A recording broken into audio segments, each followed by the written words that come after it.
C'est l'effervescence. Colette, 74 ans, est de retour au fourneau, non sans appréhension. Et là, je suis un petit peu en stress quand même, faut dire ce qui est. Je suis un petit peu en stress là, à cette heure-là. 9 mois en arrière pourtant, Colette vendait son établissement à un restaurateur très en vue, avec à la clé, pensait-elle, un repos bien mérité. Je pensais que j'étais dans mon fauteuil, là, c'est terminé, retraite complète. Mais en quelques mois, l'affaire du repreneur périclite. Et Colette n'a d'autre choix que de revenir aux affaires. On va goûter. Il est beau toujours. Ça fait 50 ans que je fais ça et je sais pas faire autre chose en réalité. Je sais pas faire autre chose. Au moment du coup de feu, aux côtés de son second de cuisine, c'est toute l'adrénaline du métier qui revient.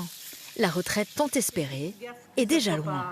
Passer de rien à 70 heures semaine, je pense que ça va être Je pense que ça va peut-être être compliqué. Mais bon, de toute façon, quand il faut, hein. Allez. Les assiettes s'enchaînent et la salle s'anime. Joyeux anniversaire. On suit l'histoire, nous tous l'avons rencontré depuis le début et il était vraiment important de l'aider. On a commencé à l'aider déjà en amont et il était important de continuer à l'aider et de faire venir du monde. C'est mes aventures, c'était un peu à 74 ans reprendre du collier, elle est courageuse donc on est venu pour être solidaire. Désormais, dans l'esprit de Colette, une seule ambition.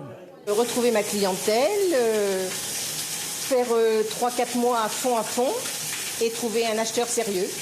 Qu'on se le dise, la table d'antan a rouvert ses portes avec, à sa tête, une femme de poigne, comme avant.